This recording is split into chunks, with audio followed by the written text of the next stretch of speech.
Raise your hand if you could stay up all night working until 7 in the morning. Raise your hand if you could stay up all night working until 7 in the morning if it's something you love. Raise your hand if you could stay up all night working until 7 in the morning if it's something you love for free. I raise my hand here because I do stay up all night working until 7 in the morning or sometimes 8 in the morning. And I do it for free and I absolutely love it. My name is Aran and today I'm going to talk about the beauty of working for free. I know working for free doesn't sound good. And sometimes it is not good.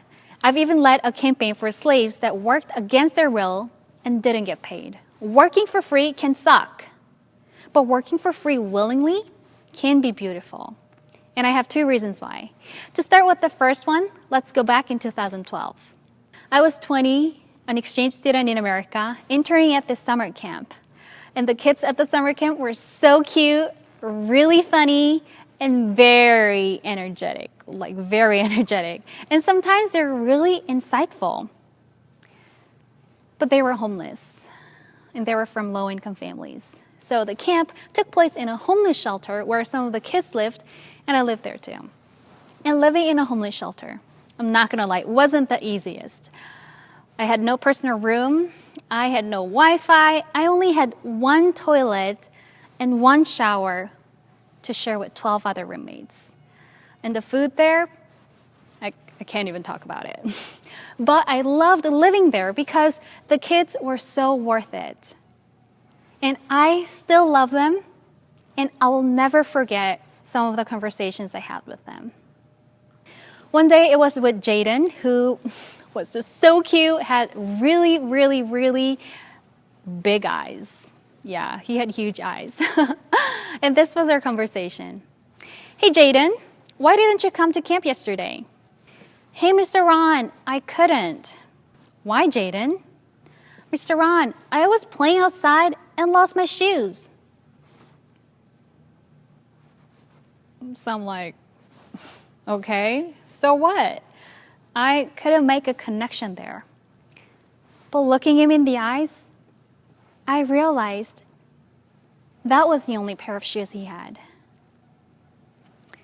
And I've never had only 1 pair of shoes in my entire life. And losing shoes has never meant for me losing the opportunity to go outside. So that got me asking, why do I have more than 1 pair of shoes? Another day, I was with another kid, Jocelyn, who was just really cute. She had really awesome braided hair, gorgeous dark skin, and really skinny arms and legs. And this was our conversation. Hey, Jocelyn, you should wash your face in the morning. Mr. Ron, I did wash my face. No, Jocelyn, you clearly have stuff on your face. Mr. Ron, I did wash it. I just couldn't get it off because I don't have soap. You don't have soap? And she goes, Mr. Ron, I'm so happy I get to live at this awesome homeless shelter. I can eat, I can sleep. I used to sleep on the street and I was really scared and really cold every night. And I thought I might die multiple times because I was so hungry. But I can eat here. And that just broke my heart. Because I know for a fact that she did nothing to deserve to be born homeless. And my question was not, why does she have to be homeless?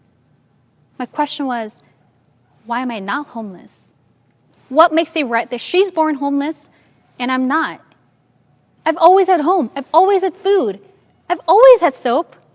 And I've always had more than 1 pair of shoes. And why? I just happen to have parents that were not homeless. And I've never worked for my parents. I never chose my parents. They were just given to me. Then why? Why me? Why not her? I really needed to know because I wanted to use what I was given for the purpose it's given to me. Otherwise, I would feel terrible for having it given to me, not them. So what's the purpose? Why is it given to me? Why? Is there even a purpose? Is life just unfair? I had that question for a while. And I think I got the answer. We're given what we're given to help make life fair. The things that are given to us are meant to be shared by us. So that means as much as we're given, we're also given the responsibilities and privileges to be part of making life less unfair. This world depends on the special talents, resources, and the personalities that only you have to be better. And don't you want a better world? So think about what you're given. I know it's easier to focus on what you're not given or what you're given less of. So let's take a moment now. Close your eyes. Let's be intentional. Think of one thing that you're given that you didn't have to work for. It could be your creativity, unique voice, language abilities, cute handwriting, or your natural interest in science. It could be anything. You're given something. And if you feel like you're given nothing, remember you're given time to live, that somebody didn't get today. Time has to be given. You cannot buy or earn or achieve time. Time has to be given. So why is it given to you, not them? I don't know about you guys, but sometimes I waste my time and I feel like I do not deserve 24 hours a day. I do not deserve a full day because I waste some part of it.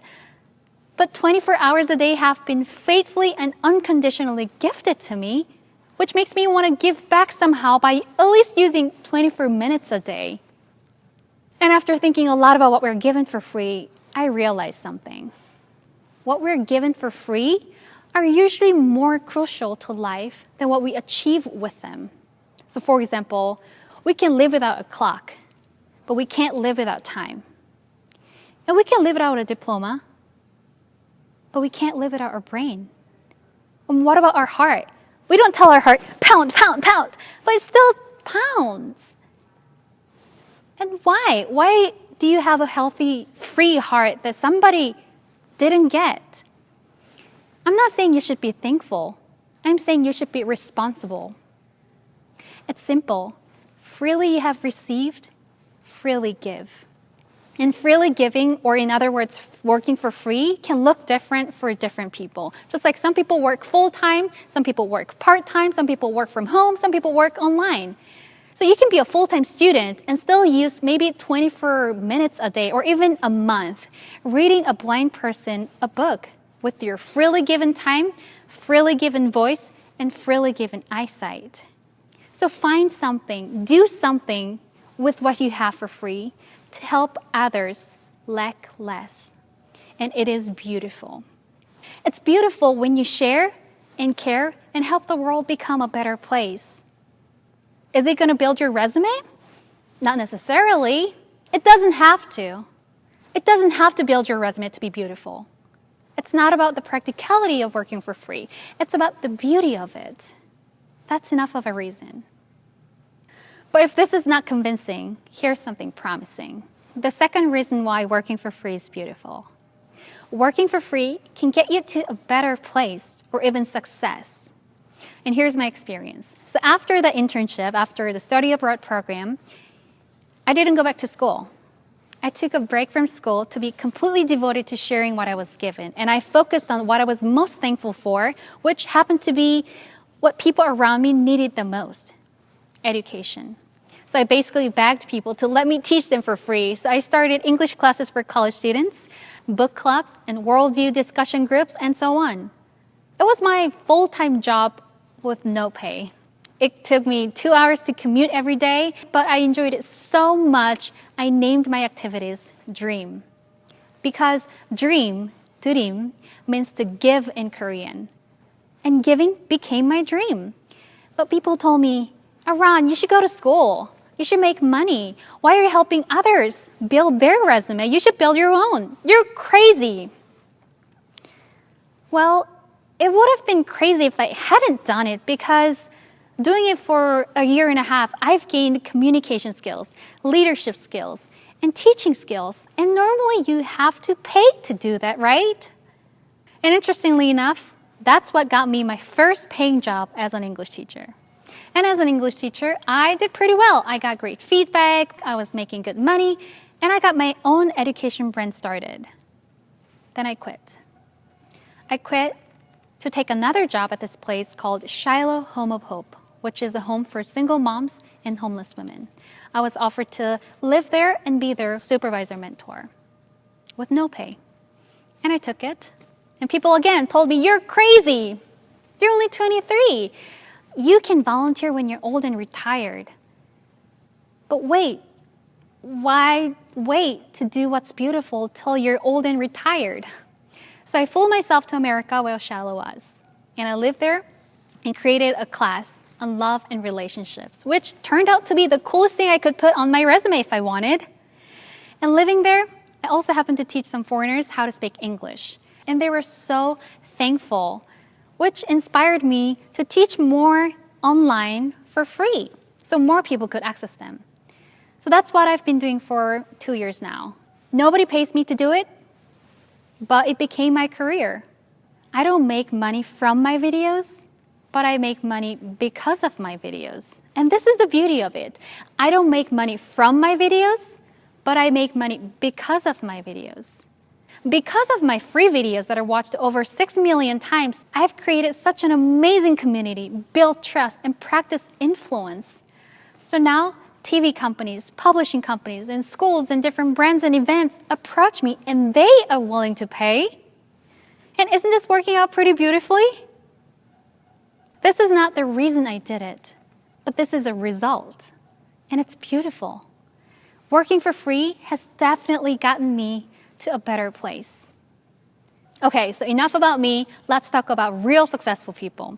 I know there is a Korean education company called talktomeinkorean.com. And when I first found out about it, I was like, "You're crazy!" because they had such amazing, elaborate, and excellent Korean education system for free. They had their videos, PDF files, and MP4 files for free. And I'm like, why would you do that for free? And I realized it was the most successful and biggest Korean education company that exists. Because of their free information, they've attracted over 6 million people, and many of them have now purchased their books and lectures. And the CEO of talktomeinkorean.com says, it wouldn't have been possible without their free information. So working for free pays off. And another great example of this is this woman named Carly Chrisman. She wanted to work in the fashion industry, but nobody paid her to do that. So she did it for free. She did lots of photo shoots for free, and she even flew herself to host some fashion events for free. She certainly didn't make money from them, but she now makes money because of them. She proved herself. Now she's one of the biggest fashion influencers, and she works with her dream fashion brands. And her advice for those who want to succeed is to work for free. And in this case, working for free doesn't just mean volunteer. You have to do things that shock people. You have to do things in a way that people are shocked. People can't believe you're doing them for free because they're so incredible. Then people might think, if this is what they did for free, what if we pay them? Let's give them a chance. So opportunities will come find you, and it'll be worth it. So give it a try. Try working for free and experience the beauty. First, you get to help other people lack less and help make life less unfair. And second, you might end up being a better person or in a better position. It doesn't matter if you're more drawn to the responsibility of it or the possibility of it. Freely you have received, freely give. Will it always be practical? Heck no. Will it always be beautiful? Heck yeah. I'm not a saint, and I don't have a PhD. This is not the result of a large study or a message that will automatically be clear to everyone. But I believe this is an idea and a lifestyle worth spreading. Thank you.